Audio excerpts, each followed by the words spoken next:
Hello दोस्तों, यदि आप इस चैनल से नए जुड़े हैं तो चैनल को सब्सक्राइब करके बेल आइकॉन प्रेस कर देना ताकि आने वाली हर कहानी के नोटिफिकेशन आप तक पहुंच सके।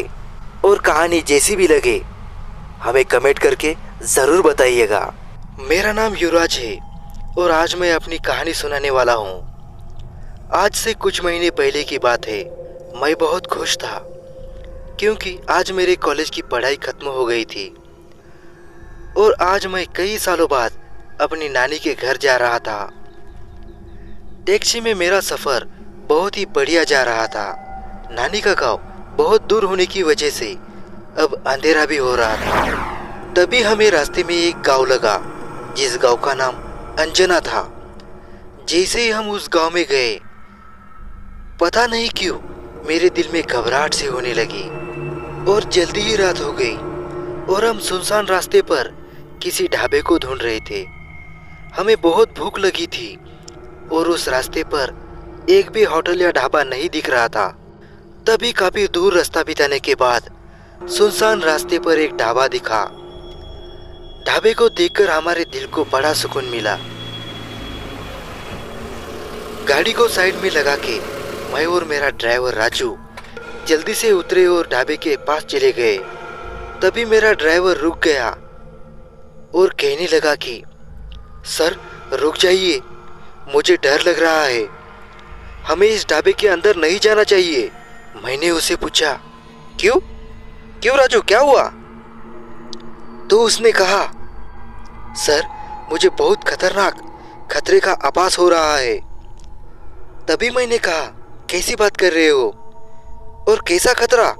तुम्हें पता है ना कि हम दिन भर से भूखे हैं और इतने बड़े रास्ते पर हमें एक भी ढाबा नहीं मिला। चलो आओ हम इसी ढाबे पर खाना खाएंगे। इतना सुनते ही ड्राइवर ने कहा सर खाने के चक्कर में कहीं जान से हाथ ना धोना पड़ जाए।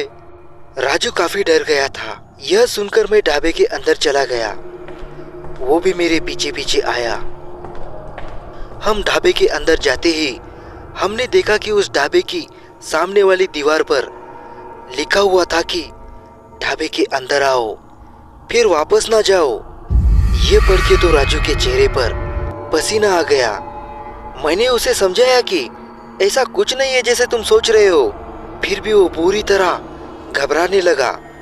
तभी उधर से एक वेटर आया और कहने लगा हमारे इस चांदनी ढाबे पर आपका स्वागत है।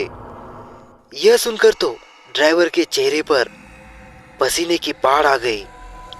ऐसा लग रहा था कि चांदनी नाम सुनते ही ड्राइवर घबरा के पागल हो गया है।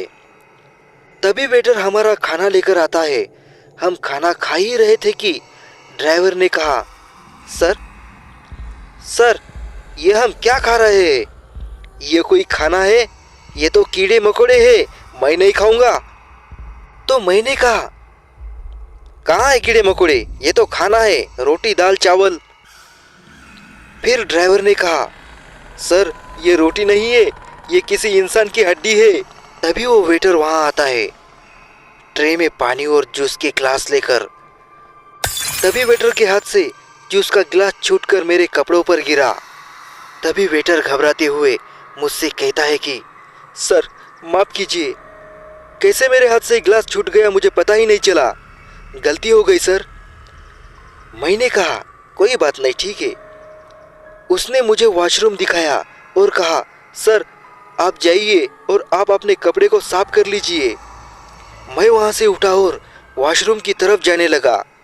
तभी ड्राइवर रोते हुए कहने लगा सर मुझे छोड़कर अकेले मत जाओ, मुझे बहुत डर लग रहा है। तभी वेटर कहता है सर आप जाओ, तब तक मैं यहाँ रुकता हूँ। फिर मैं वॉशरूम गया और अपने कपड़े साफ करने लगा। तभी मुझे ऐसा लगा कि मेरे पीछे से कोई गुजर गया हो। मैंने पीछे मुड़ के देखा तो कोई नहीं था। मैंने इसको अपना वहम मानकर उसे भुला दिया और सामने लगे बड़े शीशे में अपने आप को देख रहा था। तभी एक भयानक चेहरे वाली औरत मेरे पीछे आकर खड़ी रही। उसे देखकर मैं चिल्लाया,